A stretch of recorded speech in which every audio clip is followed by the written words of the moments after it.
இதற்கிடையில் இன்றைய தினமும் இஸ்ரேலுக்குள்ள நீங்க பாத்தீங்கன்னா பாரிய ஆர்ப்பாட்டங்கள் நடைபெற்று வருகிறது. அதனுடைய காட்சிகளை தான் நீங்க பாக்குறீங்க. உடனடியாக யுத்த நிறுத்தத்தை ஆரம்பியுங்கள், மீண்டும் ஒரு யுத்தத்தை இஸ்ரேல் பாலஸ்தீனத்தின் மீது நடத்தக்கூடாது, எங்களுடைய பணைய கைதிகளை மீட்டுக் கொண்டு வந்துவிட வேண்டும், இனி இஸ்ரேலுக்கு பாலஸ்தீனத்துக்கு இடையில எந்த விதமான யுத்தமுமே நடக்கக்கூடாது என்று சொல்லி இஸ்ரேலிய மக்களே வீதியில் இறங்கி தொடர்ந்து போராடி கொண்டிருக்கக்கூடிய செய்திகள் இன்றைக்கு வெளியாகி இருக்கக்கூடிய நேரத்தில் தோஹா கத்தார் ஒரு அறிவித்தலை விடுத்திருக்கிறார்கள். அது என்னவென்று சொன்னால், சர்வதேச அணுத்தடுப்பு நிலையம் என்கிற சர்வதேச அமைப்பு உடனடியாக இஸ்ரேலில் இருக்கக்கூடிய அணுசக்தி நிலையங்களை மேற்பார்வையிட வேண்டும். இஸ்ரேலுக்குள்ள அணு உலைகள் இருக்கிறது, அவர்கள் அணுகுண்டுகளை வைத்துக் கொண்டிருக்கிறார்கள். ஆனால் அவர்கள் எந்த இடத்திலும் அணு தடுப்பு மசோதாவில் கையெழுத்திட்டவர்கள் அல்ல. ஆனா அணு ஆயுதத்தை வச்சுக்கிட்டு இருக்காங்க. அணு ஆயுதம் இருக்கக்கூடிய நாடுன்னு அவங்க சொல்லவும் இல்லை. இஸ்ரேல் எப்படி இருக்கிறாங்கன்னா, அணு ஆயுதம் இருக்குது, அணு ஆயுதத்தை இல்லாமல் ஆக்குவோம் என்று அவங்க கையெழுத்து போடவும் இல்லை. அமெரிக்கா கையெழுத்து போடல, ரஷ்யா கையெழுத்து போடல, இவங்களும் கையெழுத்து போடல. அணு ஆயுதம் வச்சுக்கிட்டு இருக்கிற எந்த நாடும் அதில் கையெழுத்து போடல. இஸ்ரேலை பொறுத்தவரை அணு ஆயுதம் இருக்குன்னு அறிவிக்கவும் இல்லை, இல்லைன்னு சொல்லவும் இல்லை. ஆனா அவங்க கிட்ட அணு ஆயுதம் இருக்குங்கிறது எல்லோருக்குமே தெரியும். கத்தாருடைய கோரிக்கை இப்ப என்னன்னு கேட்டா, இஸ்ரேல்கிட்ட இருக்கக்கூடிய அணு ஆயுதங்கள், இஸ்ரேலிடம் இருக்கக்கூடிய அணு ஆயுத நிலையங்கள், அணு தயாரிப்பு நிலையங்கள், அணு உற்பத்தி நிலையங்கள் எல்லாத்தையுமே சர்வதேச அணு ஆராய்ச்சி மையம் ஈரானுக்குள்ள சென்று எப்படி ஆய்வு நடத்தினார்களோ, எப்படி கண்காணித்தார்களோ, அதே போன்று தீவிரமாக கண்காணிக்க வேண்டும் என்ற அரபு நாடுகள் நாங்க எல்லாருமே அணு ஆயுதத்தை தடுக்கணும்ங்கிறத கையெழுத்து போட்டுக்கிறோம். ஆனா இவங்க கையெழுத்து போடாம இருக்கிறாங்க. எனவே இவர்களை நீங்கள் ஆய்வு செய்ய வேண்டும் என்று இதை ஈரான் சொல்லல, வேற எந்த நாடும் சொல்லல. அதிரடியாக கத்தார் இந்த கருத்துக்களை சொல்லி இருப்பது சர்வதேச அரங்கில மிக முக்கியமான ஒரு பேசுபொருளாக மாறி இருக்கிறது.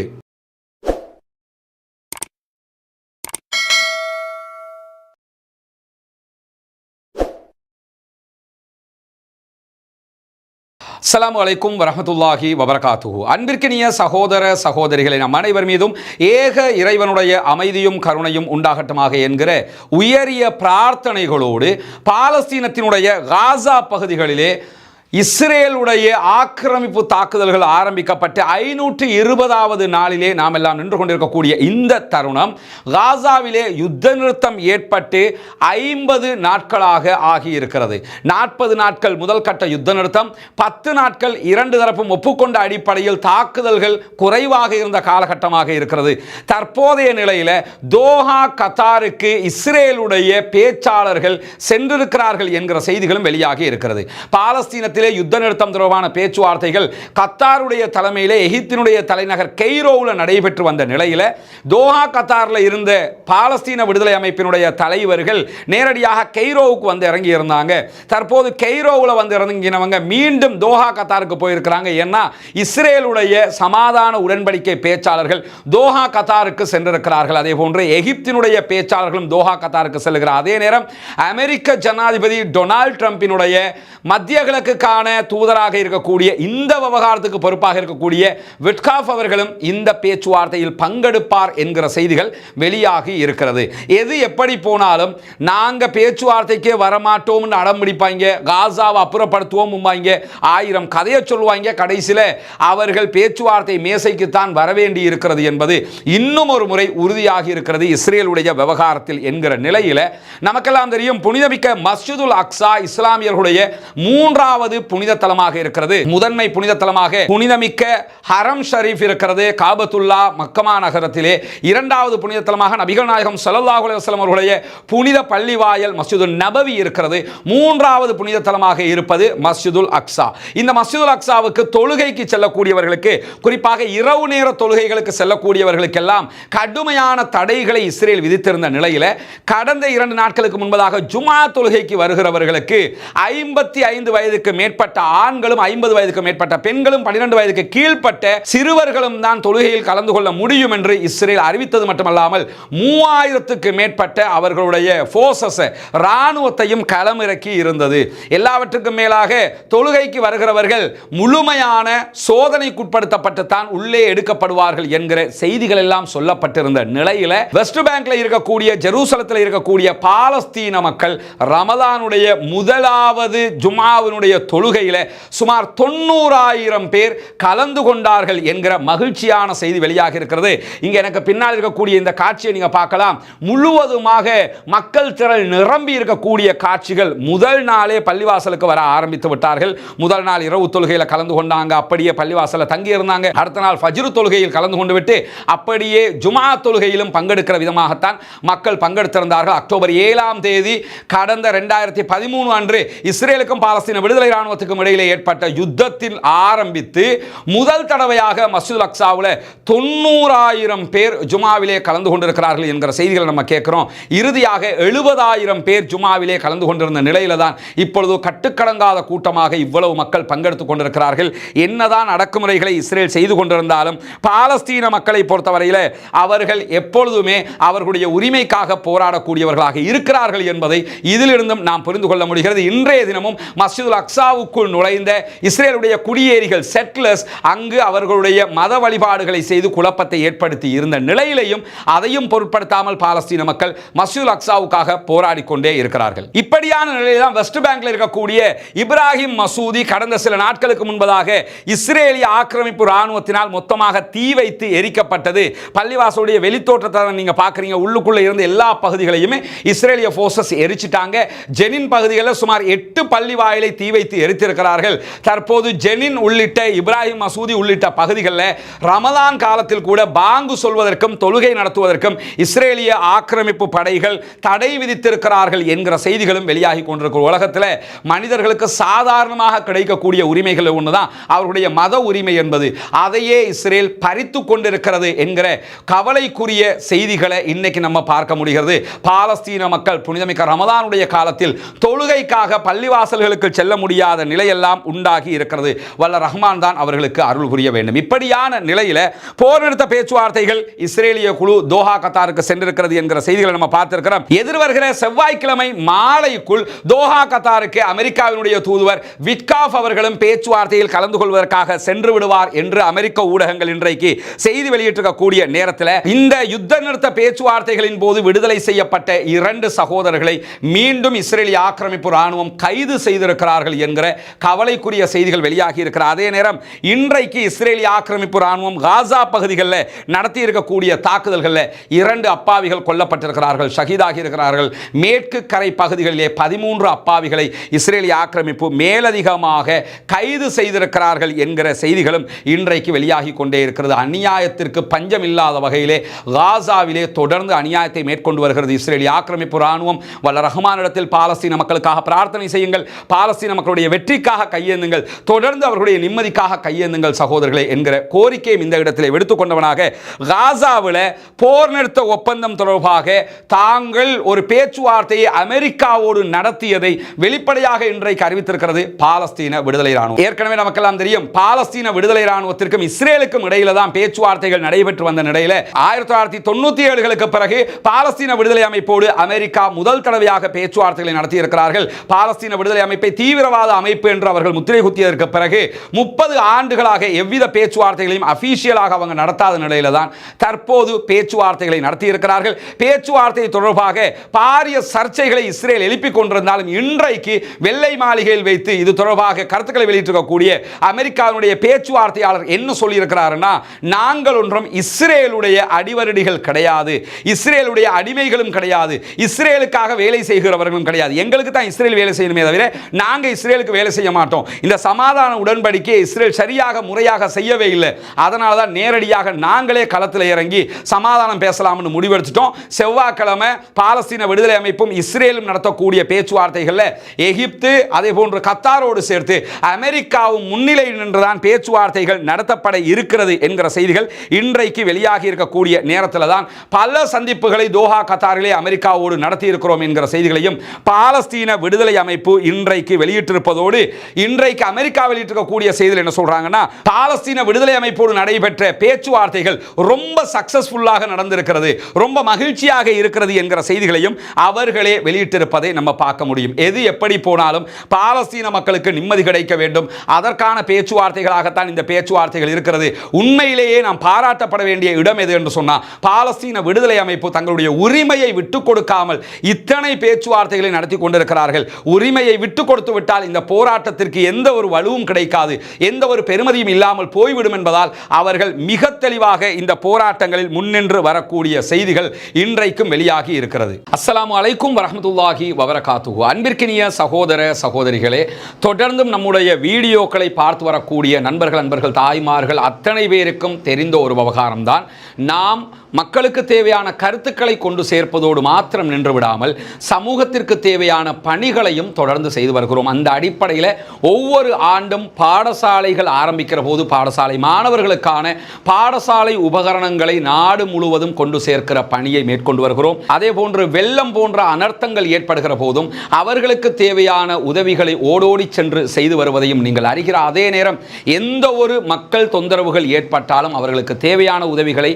செய்து வருகிறோம். இவை அத்தனையும் நீங்கள் தருகிற சதகா தான தர்மங்களை கொண்டுதான் செய்து வருகிறோம். எனவே இந்த புனிதமிக்க ரமலானுடைய மாதத்திலே நோன்பாளிகளாக இருக்கக்கூடிய ஏழை மக்களுக்கான நோன்பு பிடிப்பதற்கான நோன்பு திறப்பதற்கான ஏற்பாடுகளை செய்வதற்காக உங்களை நாடி நிற்கிறோம். அந்த மக்களுக்கான உதவிகளை செய்வதற்காக இறைவனுக்காக வாரி வழங்குங்கள் என்கிற கோரிக்கையை தான் இந்த வீடியோவினூடாக முன்வைக்க இருக்கிறோம். ஏன்னா நம்ம அத்தனை பேர் 3 வேளை உணவுகளை ரொம்ப மகிழ்ச்சியாக உண்டு நோன்புகளை பிடிக்கிற நேரம் ஒரே ஒரு வேளை நோன்பு பிடிப்பதற்கு கூட உணவில்லாமல் கஷ்டப்படுகிற சகோதரர்கள் நிறைய பேர் இருக்கிறார்கள். நோன்பு நெருங்குகிற போதே எங்களை ஏதாவது இடத்துல சேர்த்துக்கிறங்க, எங்களை மறந்துடாதீங்க, எங்களுக்கான உதவிகளை செய்ய முடியுமா என்று வெளிப்படையாக கோரிக்கை வைக்கக்கூடிய பல சகோதரர்களை நம்ம பார்க்கிறோம். பொருளாதாரத்தில் அவர்கள் அப்படியான ஒரு நிலையில் இருக்கிறதுனால தான் கேட்கிறாங்களே தவிர அவர்களுக்கு கேட்க வேண்டும் என்கிற எந்த ஒரு ஆசையும் கிடையாது. எனவே அந்த மக்களுக்கு தேடி சென்று உதவ வேண்டிய கடமை நமக்கெல்லாம் இருக்கிறது.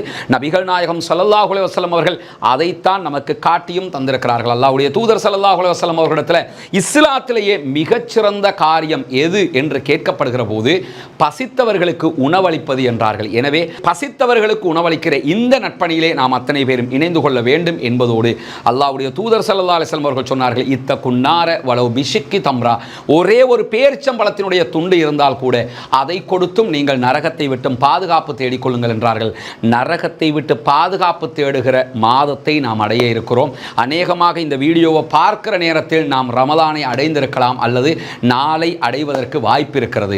இந்த ரமலானுடைய மாதத்திலே ஏழை எளிய மக்களுக்கு உதவி செய்து நாளை மறுமையிலே சொர்க்கத்தை அடைகிற அந்த நட்பணியில் கைகோர்ப்போமாக, இணைவோம், ஒன்றாக இணைவோம், அந்த மக்களுக்காக உழைப்போம். நாளை மறுமையிலே கண்டிப்பாக நமக்குரிய ஈடேற்றத்தை பெற்றுக்கொள்வோம் என்கிற அடிப்படையில் தான் இந்த வீடியோவினூடாக உங்களை நாம் தொடர்பு கொண்டிருக்கிறோம். எனவே இந்த நட்பணிக்கு உதவ விரும்புகிற சகோதரர்கள் உங்களுடைய சதகா மற்றும் தான தர்மங்களை முன்னால் தெரிகிற நம்முடைய வங்கி கணக்கிழக்கத்திற்கு தாராளமாக வாரி வழங்குங்கள். முன்னால் தெரிகிற நம்முடைய பேங்க் அக்கவுண்ட்டுக்கு உங்களால் முடிந்த உதவிகளை நீங்கள் வழங்கியதற்கு பிறகு அதனுடைய பற்றுச்சீட்டை முன்னால் தெரிகிற என்னுடைய வாட்ஸ்அப் இலக்கத்திற்கு அனுப்பி உதவுங்கள். வல்ல ரஹ்மான் நம் அத்தனை பேரையும் நல்ல பணிகளில் ஒன்றிணைப்பானாக, நாளை மறுமையிலே வெற்றி பெறச் செய்வானாக. இந்த ஏழை எளிய மக்களுக்கான பணியிலே நாம் அத்தனை பேரும் ஒன்றிணைவோம், சதகாக்களை செய்வோம், பகிர்ந்தளிப்போம், நாளை மறுமையிலே வெற்றி பெறுவோம். இதற்கிடையில் இன்றைய தினமும் இஸ்ரேலுக்குள்ள நீங்க பாத்தீங்கன்னா பாரிய ஆர்ப்பாட்டங்கள் நடைபெற்று வருகிறது. அதனுடைய காட்சிகளை தான் நீங்க பாக்குறீங்க. உடனடியாக யுத்த நிறுத்தத்தை ஆரம்பியுங்கள், மீண்டும் ஒரு யுத்தத்தை இஸ்ரேல் பாலஸ்தீனத்தின் மீது நடத்தக்கூடாது, எங்களுடைய பணைய கைதிகளை மீட்டு கொண்டு வந்துவிட வேண்டும், இனி இஸ்ரேலுக்கு பாலஸ்தீனத்துக்கு இடையில எந்த விதமான யுத்தமுமே நடக்கக்கூடாது என்று சொல்லி இஸ்ரேலிய மக்களே வீதியில் இறங்கி தொடர்ந்து போராடி கொண்டிருக்கக்கூடிய செய்திகள் இன்றைக்கு வெளியாகி இருக்கக்கூடிய நேரத்தில் கத்தார் அரசாங்கம் இன்றைக்கு ஒரு செக் வச்சிருக்கிறாங்க. யாருக்குன்னு சொன்னா இஸ்ரேலுக்கு. பொதுவாக நமக்கு தெரியும் கத்தாருடைய நிலைப்பாடு என்னன்னா, நெகோசியேஷன் பேசுறதுக்கு தான் அவங்க முன்னுக்கு வருவாங்க, சண்டைக்கு வருகிற ஆட்கள் கிடையாது. அவங்க ஆயுத பலம் இருந்தாலும் பணபலம் இருந்தாலும் சண்டைக்கெல்லாம் போகிற ஆட்கள் கிடையாது. ஆனாலும் இஸ்ரேலுடைய விவகாரத்தில் இன்றைக்கு அவர்கள் வெளியிட்டிருக்கக்கூடிய கருத்து இதுவரைக்கும் யாரும் யோசிக்காத ஒரு கருத்து. என்ன கருத்துன்னு கேட்டால் நமக்கு தெரியும், ஈரானுக்கும் அமெரிக்காவுக்கும் இஸ்ரேலுக்கும் இடையில ஒரு இன்டர்னல் வார் திரைமறைவில் தொடர்ந்து நடைபெற்று வருகிறது. அது என்னன்னா, ஈரானிடத்தில் அணு ஆயுதம் இருக்கிறது அல்லது அணு ஆயுதத்தை உருவாக்கக்கூடிய அளவுக்கு பலத்தை ஈரான் பெற்றுக்கொண்டு விட்டது என்பதை ஆழமாக இஸ்ரேலும் அமெரிக்காவும் நம்புகின்றன. இந்த நம்பிக்கையின் காரணமாக அணு ஆயுதத்தை இதுவரைக்கும் ஈரான் தயாரித்திருக்கவில்லை என்றால் இனிமேல் தயாரிக்க விட்டுவிடக் கூடாது. தயாரித்து இருந்தால் அதை எப்படி இல்லாமல் ஆக்குறது? காரணம் என்னன்னு கேட்டால், மத்திய கிழக்கு நாடுகளில் யார்கிட்டையுமே அணு ஆயுதம் கிடையாது, இஸ்ரேல்கிட்ட மட்டும்தான் இருக்குது. இஸ்ரேல்கிட்ட மட்டும்தான் மிக வேகமாக சென்று குண்டு தாக்குதல் பயன்படுத்தக்கூடிய F-35 விமானங்கள் இருக்கிறது, F-16 விமானங்களும் இருக்கிறது. வேறு எந்த மத்திய கிழக்கு நாடுகள்கிட்டையும் இந்த வேகமான விமானங்களும் கிடையாது. அதே நேரத்தில் அணு ஆயுதமும் கிடையாது. பாகிஸ்தானிடத்தில், இஸ்லாமிய நாடுகள் என்கிற வட்டத்தில் பாகிஸ்தானிடத்தில் அணு ஆயுதங்கள் இருக்கிறது. அவர்கள் மத்திய கிழக்குக்குள் வர மாட்டார்கள். இந்த நிலையில தான் மத்திய கிழக்கு நாடுகள், அரபு நாடுகளிடத்தில் அணு ஆயுதம் வந்துவிடக் கூடாது என்பதில் மிக கவனமாக இஸ்ரேலும் அமெரிக்காவும் இருக்கிற போது ஈரான் அந்த எல்லையை தாண்டி போயிட்டாங்கிறது அவங்களுக்கு தெரியும். இதை எப்படி கண்ட்ரோல் பண்ணுகிறது என்கிற விதமாக அவங்க தொடர்ந்து ஈரான் மீது அடக்குமுறைகளை சொல்லிக் கொண்டிருக்கக்கூடிய நேரத்தில் யாருமே எதிர்பார்க்காம இன்றைக்கு தோஹா கத்தார் ஒரு அறிவித்தலை விடுத்திருக்கிறார்கள். அது என்னவென்று சொன்னால், சர்வதேச அணுத்தடுப்பு நிலையம் என்கிற சர்வதேச அமைப்பு உடனடியாக இஸ்ரேலில் இருக்கக்கூடிய அணுசக்தி நிலையங்களை மேற்பார்வையிட வேண்டும். இஸ்ரேலுக்குள்ள அணு உலைகள் இருக்கிறது, அவர்கள் அணுகுண்டுகளை வைத்துக் கொண்டிருக்கிறார்கள். ஆனால் அவர்கள் எந்த இடத்திலும் அணு தடுப்பு மசோதாவில் கையெழுத்திட்டவர்கள் அல்ல. ஆனா அணு ஆயுதத்தை வச்சுக்கிட்டு இருக்காங்க. அணு ஆயுதம் இருக்கக்கூடிய நாடுன்னு அவங்க சொல்லவும் இல்லை. இஸ்ரேல் எப்படி இருக்கிறாங்கன்னா, அணு ஆயுதம் இருக்குது, அணு ஆயுதத்தை இல்லாமல் ஆக்குவோம் என்று அவங்க கையெழுத்து போடவும் இல்லை. அமெரிக்கா கையெழுத்து போடல, ரஷ்யா கையெழுத்து போடல, இவங்களும் கையெழுத்து போடல. அணு ஆயுதம் வச்சுக்கிட்டு இருக்கிற எந்த நாடும் அதில் கையெழுத்து போடல. இஸ்ரேலை பொறுத்தவரை அணு ஆயுதம் இருக்குன்னு அறிவிக்கவும் இல்லை, இல்லைன்னு சொல்லவும் இல்லை. ஆனா அவங்க கிட்ட அணு ஆயுதம் இருக்குங்கிறது எல்லோருக்குமே தெரியும். கத்தாருடைய கோரிக்கை இப்ப என்னன்னு கேட்டா, இஸ்ரேல்கிட்ட இருக்கக்கூடிய அணு ஆயுதங்கள், இஸ்ரேலிடம் இருக்கக்கூடிய அணு ஆயுத நிலையங்கள், அணு தயாரிப்பு நிலையங்கள், அணு உற்பத்தி நிலையங்கள் எல்லாத்தையுமே சர்வதேச அணு ஆராய்ச்சி மையம் ஈரானுக்குள்ள சென்று எப்படி ஆய்வு நடத்தினார்களோ, எப்படி கண்காணித்தார்களோ, அதே போன்று தீவிரமாக கண்காணிக்க வேண்டும் என்ற அரபு நாடுகள் நாங்க எல்லாருமே அணு ஆயுதத்தை தடுக்கணும்ங்கிறத கையெழுத்து போட்டிருக்கிறோம். ஆனா இவங்க கையெழுத்து போடாம இருக்கிறாங்க. எனவே இவர்களை நீங்கள் ஆய்வு செய்ய வேண்டும் என்று இதை ஈரான் சொல்லல, வேற எந்த நாடும் சொல்லல. அதிரடியாக கத்தார் இந்த கருத்துக்களை சொல்லி இருப்பது சர்வதேச அரங்கில மிக முக்கியமான ஒரு பேசுபொருளாக மாறி இருக்கிறது. இப்படியான நேரத்தில் தான் கடந்த ஒரு 3-4 நாட்களாக ஒரு சர்ச்சைக்குரிய விவகாரம் பேசப்பட்டு கொண்டே இருக்கிறது. நம்ம வீடியோவில் அதை சொல்லல. என்னன்னா, ஈரானுடைய பதில் வர வரைக்கும் நம்ம பேசாமலே இருந்தோம். ஈரான் தற்போது பதில் அளித்திருக்கிறார்கள். என்ன பதில் அளிச்சிருக்கிறாங்கன்னா, முதல்ல என்ன பிரச்சனை தெரிஞ்சுக்கிறேன். பிரச்சனை என்னன்னு கேட்டா, கடந்த ஆட்சியில் டொனால்ட் ட்ரம்ப் ஜனாதிபதியாக இருக்கும்போது அதற்கு முன்பதாக ஜனாதிபதியாக இருந்த ஒபாமா என்ன பண்ணினார் என்று சொன்னா, ஈரானோடு ஒரு ஒப்பந்தம் மேற்கொண்டிருந்தார். அணு ஆயுதங்களை தடுப்பதற்கான ஒப்பந்தம், அதே போன்று ஆபத்தான ஆயுதங்களை தடுப்பதற்கான ஒப்பந்தம் என்று சொல்லி ஒரு ஒப்பந்தத்தை அவர் செஞ்சிருந்தார். அந்த ஒப்பந்தம் நடைமுறையில் இருந்தது. கடந்த முறை ஆட்சிக்கு டொனால்ட் ட்ரம்ப் வந்த நேரத்தில் அந்த ஒப்பந்தத்தை கிழிச்சு வீசி விட்டார். இனிமே உங்களோட எல்லாம் ஒப்பந்தம் கிடையாது, வர்றதை பார்த்துக்குவோம், ரெண்டு ஒன்று பார்ப்போம், இதே மாதிரி நடந்துகிட்டு இருந்தார். அதற்கு பிறகு டொனால்ட் ட்ரம்ப் தோத்து போயிட்டார். ஜோ பைடன் ஆட்சிக்கு வந்தார். ஜோ பைடனுடைய ஆட்சி காலத்திலையும் எந்த ஒரு வழிமுறைகளையும் ஈரான வழிக்கு கொண்டு வர முடியலைங்க. அப்படி இருக்கும்போது இப்ப டொனால்ட் ட்ரம்ப் ஆட்சிக்கு வந்ததுக்கு பிறகு திரும்ப என்ன பண்றாருன்னா, ஒரு கடிதம் ஒன்று அனுப்பி இருக்கிறாரு ஈரானுக்கு. வாங்க நம்ம ஒரு நெகோசியேஷனுக்கு வந்துக்கிறோம், ஒரு ஒப்பந்தத்துக்கு வந்துக்கிறோம், அணு ஆயுதத்தை தடுக்கணும். நம்ம அவங்க அணு ஆயுதத்தை வச்சுக்கிடுவாங்க, இவங்க வச்சுக்கிற கூடாதுங்கிறதுக்காக அணு ஆயுதத்தை தடுப்போம், ஆபத்தான ஆயுதங்களையும் தடுப்போம், அப்படி ஒரு ஒப்பந்தத்தை போட்டுக்கிறோம் ஒரு கடிதத்தை எழுதினாரு. அந்த கடிதம் ஈரான் அரசாங்கத்திற்கு நேற்றைய தினம் கிடைத்திருந்தது. இன்றைக்கு ஈரான் அரசாங்கத்தினுடைய அதி உச்ச தலைவராக இருக்கக்கூடிய ஷியா மத தலைவர்களில் மிக முக்கியமானவராக இருக்கக்கூடிய ஆயத்துல்லா அலி ஹாமனி கடிதத்தை கிழிச்சு குப்பை தொட்டில போட்டுட்டாரு. இனிமே அந்த கடிதத்தை பத்தி பேசி வேலையில் அமெரிக்காவோட எந்த பேச்சுவார்த்தையும் கிடையாது. நீங்க பேச்சுவார்த்தைக்கு கூப்பிடுறது ஒன்றும் அணு ஆயுதத்தை தடுத்து எங்களுக்கு நலவு செய்யணுமோ வேற யாருக்கு நலவு செய்யணுமோங்கிறதுக்கு இல்லை. உங்களை விட ஆயுதம் எங்கள்கிட்ட வந்துடக்கூடாது, உங்களை தாக்குகிற அளவுக்கு நாங்கள் ஆயுத ரீதியாக பலம் பெற்றக்கூடாது, எங்ககிட்ட எந்த வளமும் வந்துடக்கூடாதுங்கிறதுக்காகத்தான் செய்றீங்க. பேச்சுவார்த்தைக்கு நாங்கள் வரல, வேண்டியதை செஞ்சுக்கிட்டாரு. யுத்தம் பண்ணணுமா பண்ணிக்க, அடிக்க போறியா அடிச்சுக்க. ஏன்னா அங்க டிசிஷன் மேக்கர் இவர் தான், ஜனாதிபதி கிடையாது. ஜனாதிபதியை இவர்கிட்ட கேட்டு தான் எல்லாத்தையும் பண்ணுவாங்க. டிசிஷன் மேக்கர் ஆயத்துல்லா அலி ஹாமனி, அவர் தான் டிசிஷன் மேக்கருங்கிறதுனால அங்க அரசாங்கத்தில் எல்லாம் பேச போக வேண்டிய அவசியம் இல்லை. திட்ட தெளிவாக ராணுவ தளபதிகளை கூப்பிட்டு என்ன சொல்லிட்டாருன்னா, எந்த பேச்சுவார்த்தையும் கிடையாது, அமெரிக்காவோட பேச்சுவார்த்தைக்கு நம்ம போறதே கிடையாது, நம்முடைய ஆயுத தயாரிப்புகள் நடந்து கொண்டே இருக்கணும், அணு ஆயுத தயாரிப்புகள் நடந்து கொண்டே இருக்கணும், வேண்டியது அவங்க செய்யட்டும், வர்றதை நம்ம பார்ப்போம். இது ஒரு சாதாரண ஒரு பதிலடி கிடையாது, போல்டான பதிலடி. இதை சொல்றாங்களா இருந்தா நம்ம என்ன புரிஞ்சுக்கிறோம்னா, அணு ஆயுதம் கையில் இல்லாமல் இதெல்லாம் பேச மாட்டாங்க. இதைத்தான் நம்ம ஆரம்பத்தில் இருந்து சொல்றோம். இஸ்ரேல் மேல அவங்க தாக்குதல் நடத்தினதே அணு ஆயுதத்தை கையில் வச்சுக்கிட்டு தான். அணு ஆயுதம் கையில் இல்லாத பட்சத்தில் இஸ்ரேல் மேல அட்டாக் பண்ண போயிருக்கவே மாட்டாங்க. அணு ஆயுதம், அதே போன்று பாலிஸ்டிக் ஏவுகணைகள், அதே நேரத்தில் அவங்கள்ட்ட இருக்கக்கூடிய 1300க்கும் மேற்பட்ட வகையான ட்ரோன்கள் அவங்கள்ட்ட இருக்குது. கடற்படை, விமானப்படை என்று பெரிய அளவில் வளர்ந்துட்டாங்க அவங்க.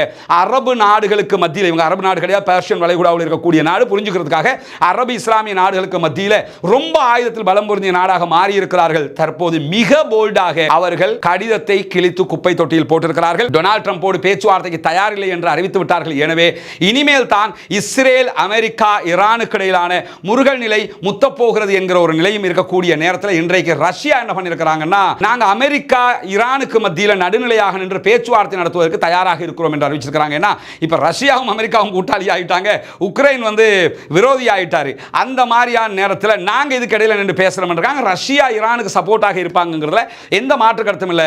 ஆனா ஆயத்துல்லா அலி காமனியினுடைய இந்த பதிலடிங்கிறது ஒரு செருப்படியாக மாறி நிற்கிறது. போல்டாக கடிதத்தை கிழிச்சு வீசிவிட்டு நாங்கள் பேச்சுவார்த்தைக்கு வரமாட்டோம்ட்டாரு. உண்மையிலேயே வாழ்த்த தகுதியான ஒரு அறிவிப்பாக இது இருக்கிறது. பொறுத்திருந்து பார்ப்போம் என்னவெல்லாம் நடக்கிறது என்பதை. இன்றைக்கு வெளியாகி இருக்கக்கூடிய காசா மற்றும் மத்திய கிழக்கினுடைய செய்திகளை தான் நம்ம இன்னைக்கு பார்த்திருக்கிறோம். தொடர்ந்தும் பாலஸ்தீன மக்களுக்காக பிரார்த்தனை செய்யுங்கள், அவர்களுக்காக அல்லாஹ்விடத்தில் கையேந்துங்கள். அந்த மக்களுடைய நிம்மதிக்காக அல்லாஹ்விடத்தில் பிரார்த்தனை செய்கிற அதே நேரத்தில் பாலஸ்தீன மக்களுக்காக ஜனநாயக ரீதியாகவும் குரல் கொடுப்போமாக. வாஹிர் தஅவானா அல்ஹம்துலில்லாஹி ரப்பில் ஆலமீன்.